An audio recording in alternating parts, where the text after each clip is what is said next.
Haleluya, kita adalah orang-orang yang menang di dalam Tuhan. Kita akan mulaikan ibadah pada pagi hari ini. Kita nyanyikan pujian yang berkata, Bapakku datang menyembahmu di sini. Haleluya, puji Tuhan. Bapakku datang menyembahmu di sini. Ku percayakan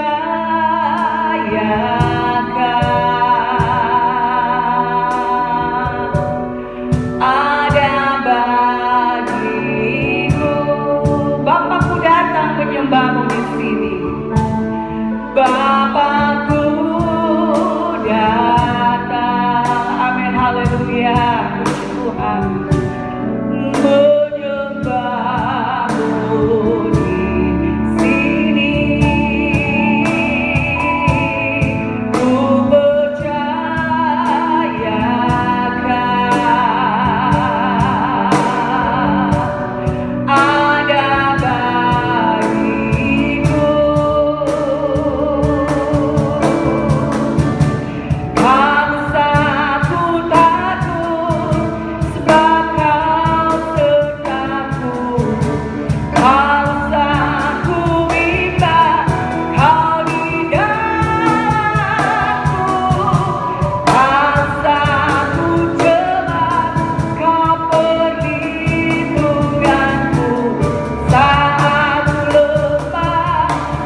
dari Raja mulia.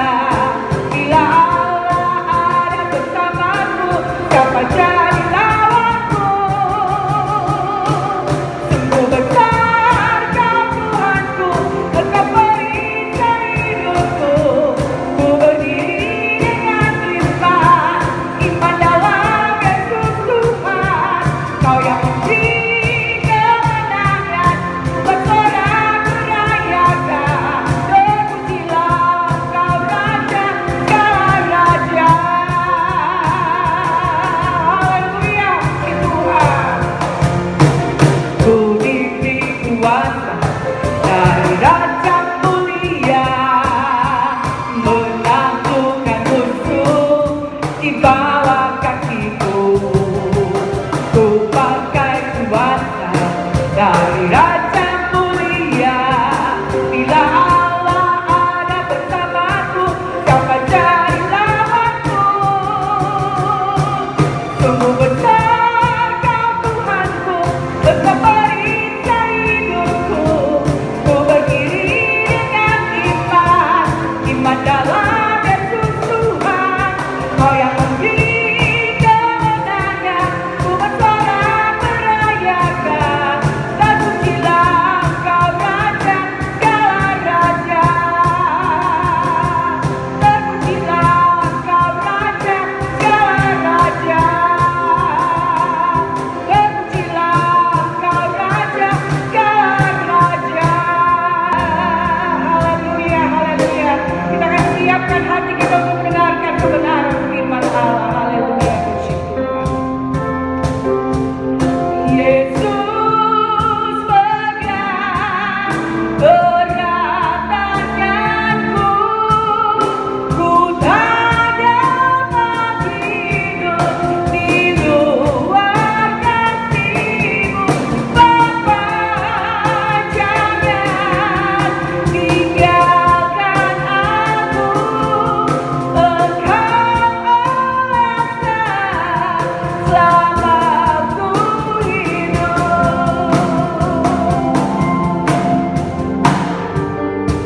Saudara yang saya kasihi, mari kita sama-sama bersatu di dalam doa.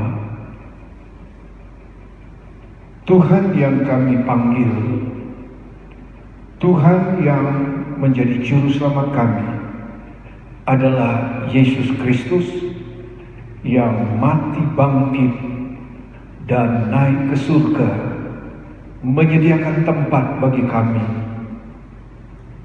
Kami bersyukur atas lawatan Tuhan dari awal ibadah kami. Berfirmanlah untuk kami. Kami siap menyambut setiap perkataan-Mu Tuhan, karena firman-Mu adalah sumber kehidupan bagi kami. Di dalam nama Yesus kami berdoa. Amin. Selamat pagi. Kembali kita jumpa dalam ibadah khusus. Ibadah memperingati Yesus naik ke surga. Saya percaya setiap saudara, kita bersekutu, kita ada di dalam ibadah bersama, menikmati satu hidup yang berbeda dengan hari-hari yang lalu. Hidup kita tidak sama dengan minggu yang lalu, karena kita mengalami satu perubahan. Kita mengalami jambahan dari Tuhan lewat firman Allah yang kita terima dan kita tangkap, mengubah hidup kita, memiliki kekuatan semangat, bahkan sukacita yang terus membara di dalam hidup kita. Semua karena anugerah Tuhan. Karena Tuhan berkata Dia tidak akan pernah meninggalkan saudara dan saya. Dalam kondisi apapun, Dia selalu hadir, setia menyertai kita. Kita mendengar firman Tuhan di dalam kitab Kisah Para Rasul pasal yang pertama. Kisah Para Rasul pasal yang pertama ayat 8 dan 9 berbunyi demikian. Tetapi kamu akan menerima kuasa kalau Roh Kudus turun ke atas kamu, dan kamu akan menjadi saksiku di Yerusalem dan di seluruh Yudea dan Samaria dan sampai ke ujung bumi. Sesudah ia mengatakan demikian, terangkatlah ia disaksikan oleh mereka, dan awan menutupinya dari pandangan mereka. Saudara, kita membaca dan mendengar firman Tuhan. Peristiwa ini adalah akhir dari suatu perjalanan program Allah dalam penyelamatan yang sangat ajaib, yang hanya dapat dilakukan oleh Tuhan.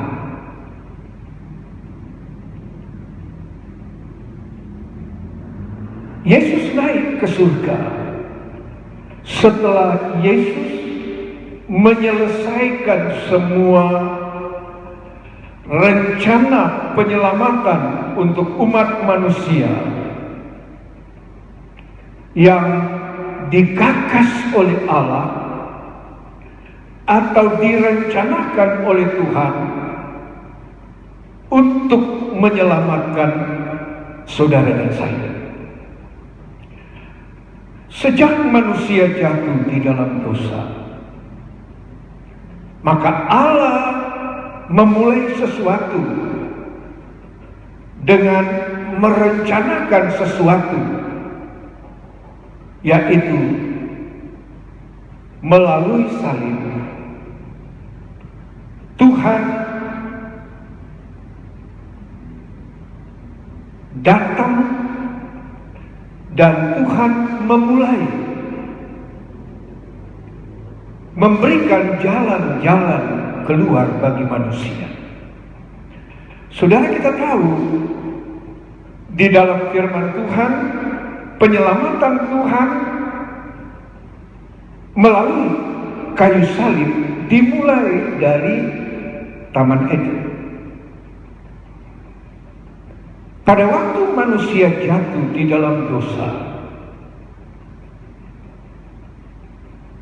Allah datang mencari Adam dan Hawa. Kita tahu Allah memperbaiki posisi hidup mereka dengan memberikan pakaian yang dirajut oleh Allah atau disediakan oleh Tuhan. Dan sejak itu Tuhan memulai dengan salib di dalam hatinya, atau kita kenal dengan prinsip salib yang dimulai Allah setelah melihat manusia jatuh di dalam dosa. Maka salib di hati Tuhan adalah suatu beban, adalah bagaimana mewujudkan kasih Tuhan yang hanya dapat menyelamatkan manusia melalui pengorbanan di kayu salib. Salib di mana Yesus tersalib adalah wujud dari kasih Allah dalam penyelamatan sesuai dengan rencana Tuhan. Hanya dengan penyaliban, pengorbanan Yesus, manusia dapat terlepas dari genggaman dan ikatan rantai kuasa kegelapan. Dan kita tahu Yesus tersalib di Bukit Golgota adalah perjalanan yang dirancang oleh Tuhan, yang kemudian sampai pada kedatangan Yesus pada kali yang kedua. Dalam ayat yang kita baca tadi, Yesus naik ke surga setelah melewati suatu hari pengorbanan, penyaliban Tuhan. Tujuannya adalah melalui penyaliban Yesus mengalahkan kuasa iblis dan melepaskan umat manusia dari genggaman kuasa iblis.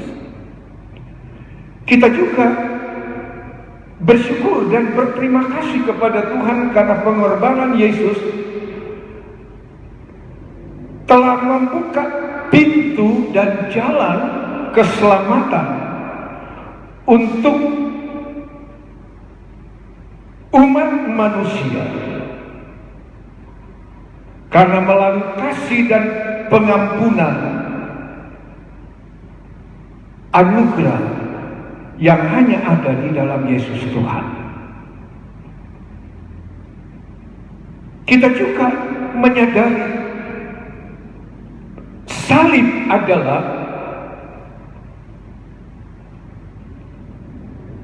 adalah kesempatan di mana Tuhan memberikan hidupnya dan rohnya yang kudus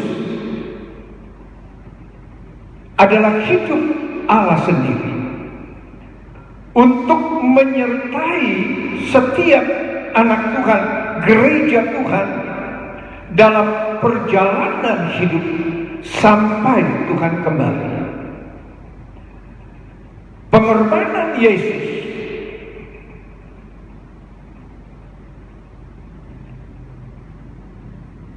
setelah bangkit dari kematian. Dalam Kisah Rasul pasal yang pertama ayat 1 sampai dengan ayat yang ke-7, saudara membaca, sebelum Yesus naik ke surga, dia berkumpul dengan murid-muridnya, dan ayat tersebut berkata, setelah Yesus menyelesaikan pekerjaan dan penderitaannya,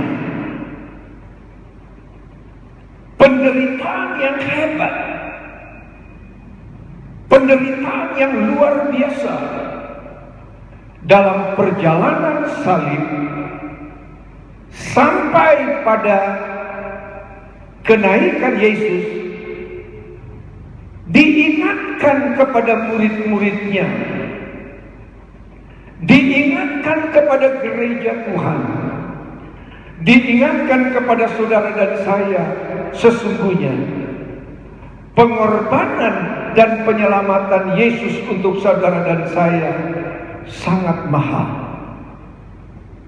dibayar dengan penderitaan Tuhan, supaya saudara kembali berada bersama-sama dengan Tuhan, baik di dunia dan juga di surga.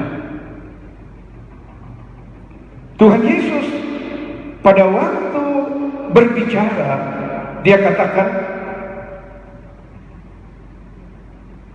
tunggulah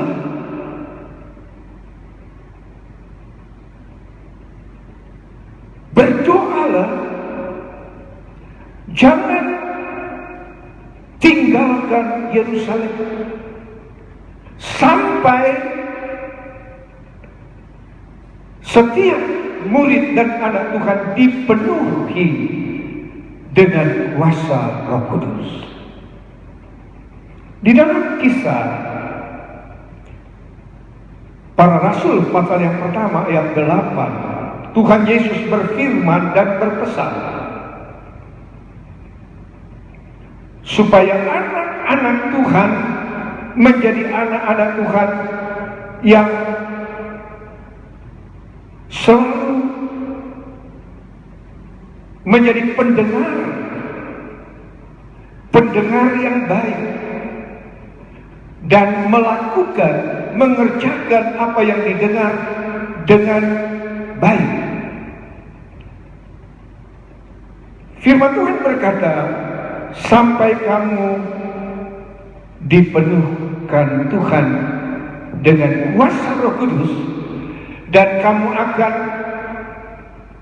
mendapat kuasa, mendapat kemampuan, maka kamu akan mendapat kekuatan baru, tidak sama dengan orang lain. Yang Allah sediakan bagi saudara jemaat Tuhan, anak-anak Tuhan kita sekalian, adalah kekuatan Allah yang ditransfer di dalam hidup kita, yang diberikan Tuhan dalam hidup kita, hidup dan bekerja di dalam kita. Saudara perhatikan di dalam ayat ini, anak-anak Tuhan diajar untuk selalu setia. Seperti murid-murid Tuhan, mereka setia berdoa di rumah, di kamar lote. Seperti saudara dan saya dalam kesulitan yang ada di hari-hari yang sedang kita hadapi, Dengan setia kita berdoa, bersekutu, berkumpul, berada di rumah. Karena Tuhan juga hadir di rumah saudara, di tempat saudara. Tuhan melihat, Tuhan mengerti apa yang ada di dalam hatimu, di dalam pikiranmu, di dalam jiwamu, di dalam hidup kita.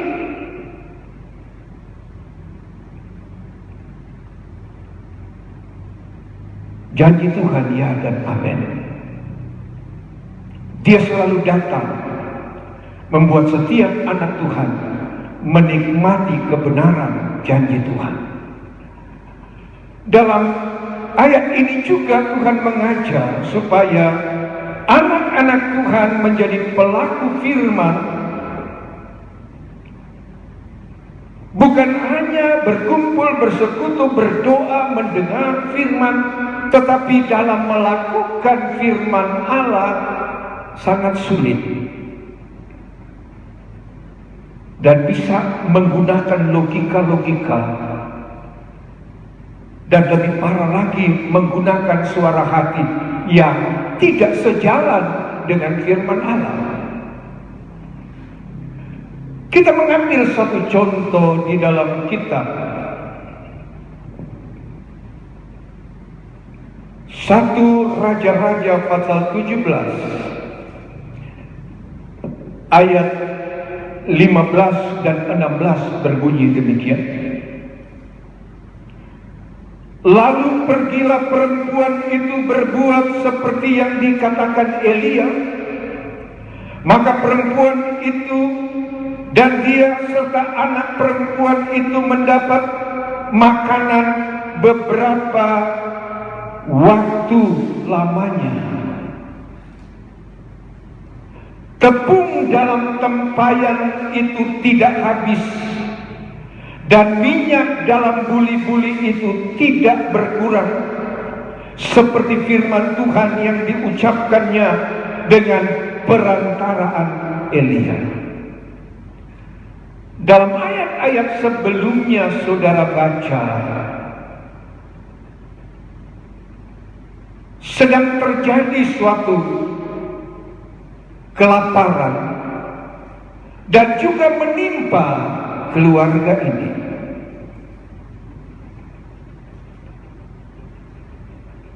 Doa dari wanita ini, keluarga ini yang hidup dekat dengan Tuhan, terjawab oleh Tuhan, dijawab oleh Tuhan dengan mengutus Elia. Kemudian Tuhan yang memerintahkan Elia agar wanita ini menyiapkan makanan untuk Elia. Wanita ini katakan, kami tidak punya apa-apa. Semua persediaan sudah habis. Kami tidak punya uang, kami tidak punya benda-benda yang akan dijual atau investasi yang menjadi cadangan, tidak ada. Yang ada tinggal tepung dan minyak sedikit. Kami makan hari ini, besok kami mati. Luar biasa kelaparan yang sedang terjadi pada waktu itu juga menimpa anak-anak Tuhan. Tapi salah satu contoh yang kita lihat, salah satu bukti yang kita saksikan, Tuhan memelihara orang-orang, anak-anak Tuhan melewati badai, kesulitan dan tantangan-tantangan yang hebat.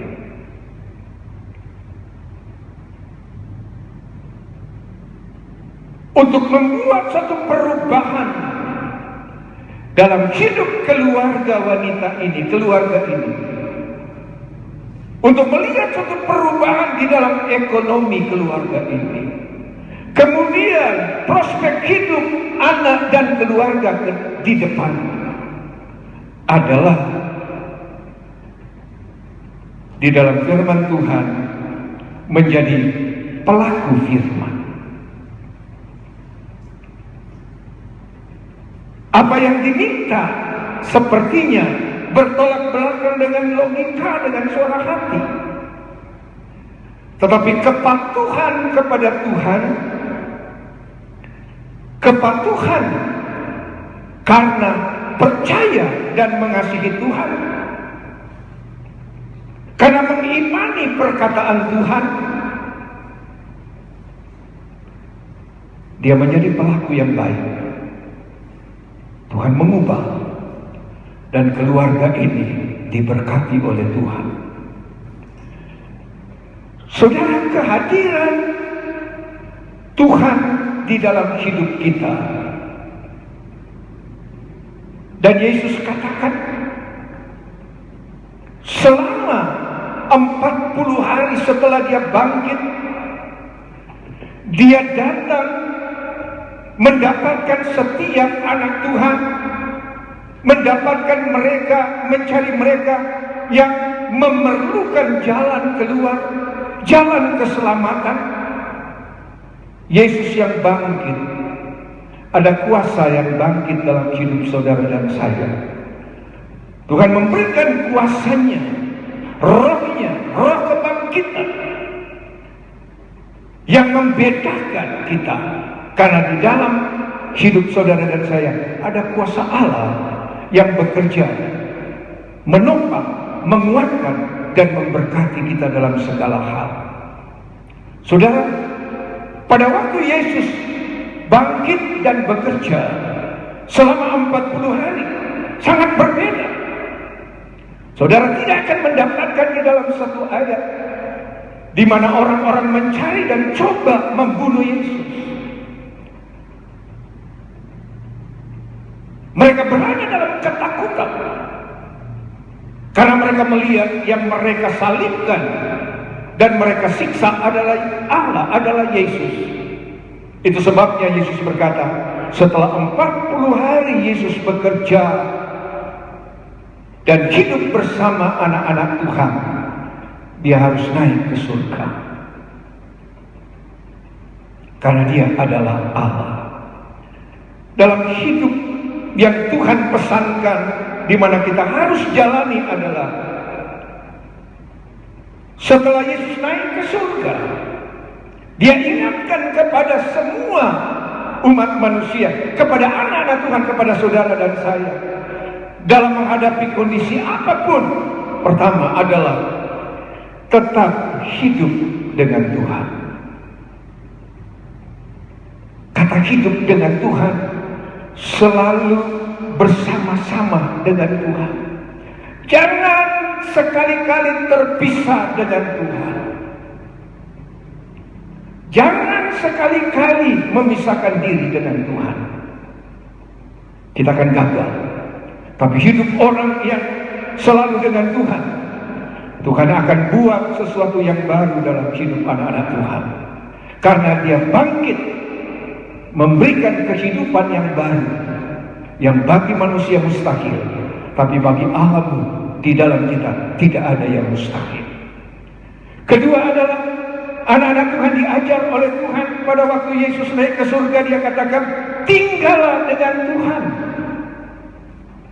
Kata tinggal, saudara, jangan berganti tempat tinggal, jangan berpindah tempat tinggal.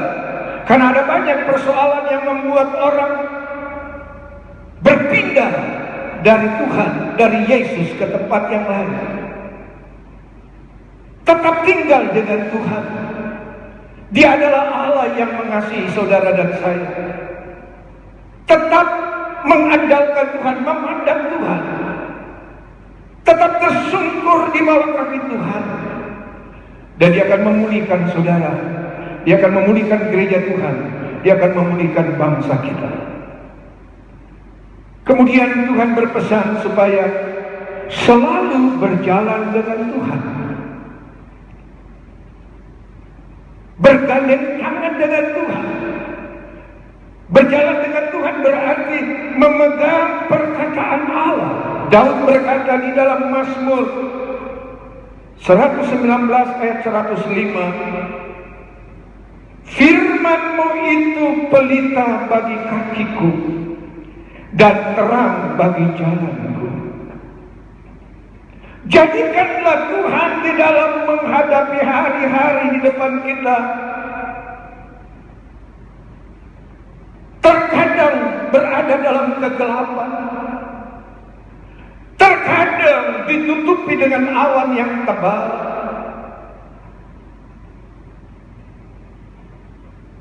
Jadikan Yesus dan firman-Nya adalah pelita. Dan jadikan firman Allah, jadikan Yesus di dalam hidup saudara dan saya adalah terang. Karena yang mampu mengubah gelap menjadi terang dalam hidup dan jalan hidup, pekerjaan dan berbagai rencana kita ke depan adalah hidup, tinggal, dan berjalan dengan Tuhan. Saudara yang kekasih di dalam Tuhan, sebelum Yesus naik ke surga, Yesus menyampaikan firman Allah, meneguhkan murid-muridnya, sehingga mereka memiliki satu keyakinan yang kokoh di dalam Tuhan. Mereka memiliki satu keyakinan yang kokoh seperti Paulus katakan di dalam Roma pasal 1 ayat 16, aku mempunyai keyakinan yang kokoh, iman yang kokoh di dalam Tuhan. Karena kepatuhannya, karena hidup, tinggal, dan berjalan dengan Tuhan, maka memiliki iman yang kokoh. Ayat berikut berkata, ayat 17, karena orang-orang benar yang hidup di dalam Tuhan mengalami pertolongan pembelaan Tuhan, mereka akan hidup dengan iman. Karena iman, saudara, adalah percaya kepada Tuhan, menggantungkan hidup sungguh-sungguh kepada Tuhan. Itu sebabnya Paulus berkata, orang benar akan hidup dengan iman sampai pada puncak kehidupan, iman yang berdimensi, iman yang berkualitas, yang akan membawa kita dalam suatu kehidupan menjadi berkat dan diberkati Tuhan. Saudara, selanjutnya kita melihat firman Allah di dalam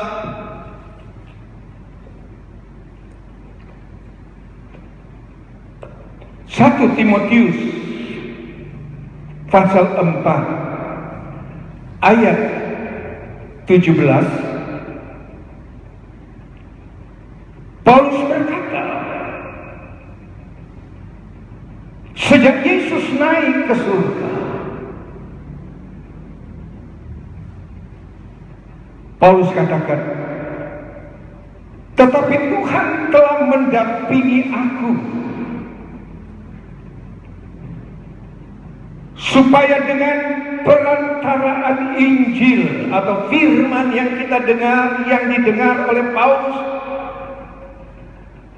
diberitakan dengan sepenuhnya, dan semua orang bukan hanya Yahudi mendengarkannya. Demikian aku lepas dari mulut singa. Dalam perjalanan seperti berhadapan dengan singa yang ganas, menghadapi berbagai kesulitan, persoalan, tetapi ayat ini berkata, Tuhan mendampingi aku. Rohnya ada di dalam saudara. Tuhan ada di dalam hidup saudara dan saya, ada di dalam rumahmu, mendampingi saudara dalam semua jalan hidup. Tetap melihat Tuhan.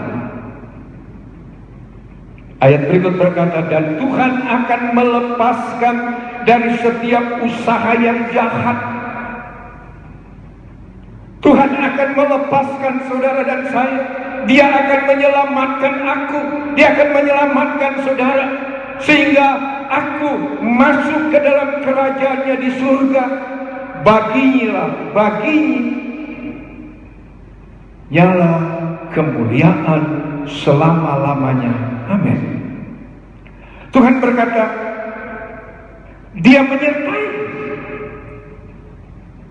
Seperti Yesus naik ke surga, Tuhan juga berkata, Dia akan menyertai saudara dan saya sampai selama-lamanya. Sidang jemaat yang saya kasihi di dalam Tuhan, kita melihat di dalam firman Allah, di dalam kitab Wahyu pasal 1 ayat 7 sampai dengan 8.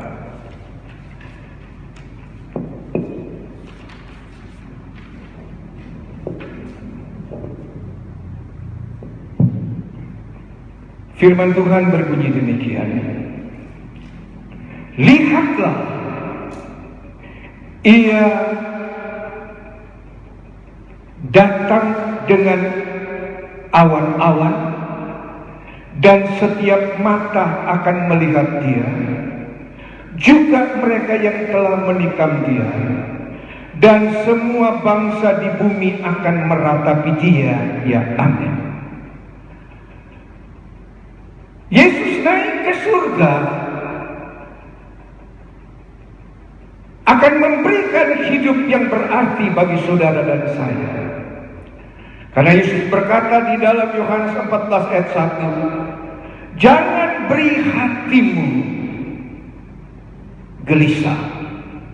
Percayalah kepadaku, karena aku pergi menyediakan tempat bagimu, berkat bagimu. Dan kita berterima kasih, penyertaan Tuhan menjadi milik kita sampai selama-lamanya. Karena Tuhan berkata, Dia naik ke surga, juga akan turun kembali menjemput saudara dan saya. Untuk itu Tuhan mengajar kita dipenuhkan Tuhan dengan kuasa Roh Kudus. Jadilah saksi, jadilah berkat, jadilah pelaku firman Tuhan dengan sungguh-sungguh, dengan tidak menggunakan logika dan akal, sehingga bertabrakan dengan firman Allah, dan kemudian menyebabkan iman kita saat menghadapi tantangan goyah. Jadilah anak-anak Tuhan yang selalu hidup di dalam kebenaran firman Allah, hidup di dalam pimpinan Roh Kudus. Karena Yesus berkata, Dia memberikan kita kuasa menjadi berkat, ada kekuatan baru, menjadi bahagia bagi saudara dan saya, dan akan memberkati saudara dan saya mulai hari ini sampai Tuhan Yesus kembali. Tuhan berkata, Aku adalah Alfa dan Omega.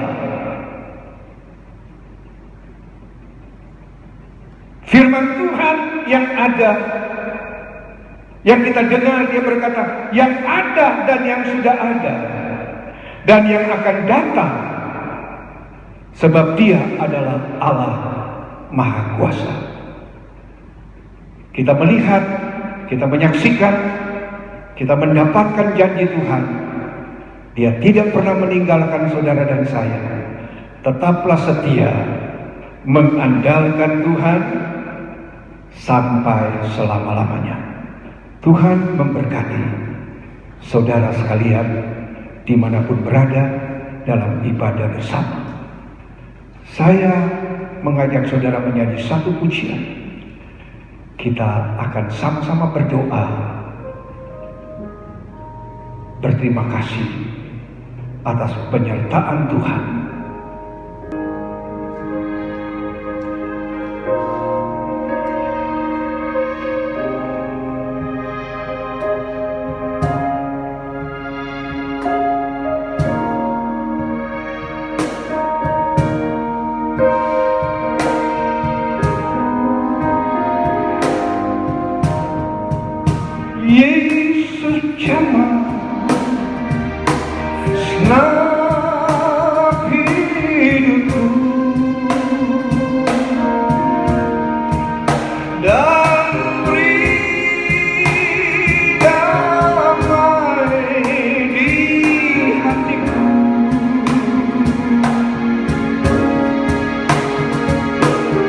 Semua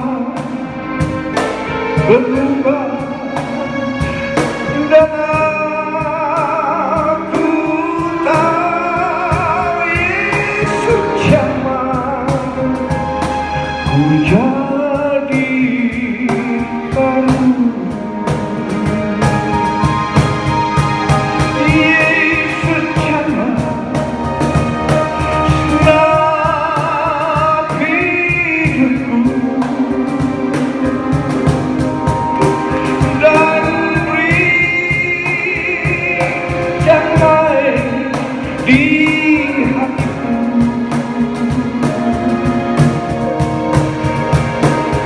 Semua berubah karena aku tahu Yesus jamah ku jadi baru.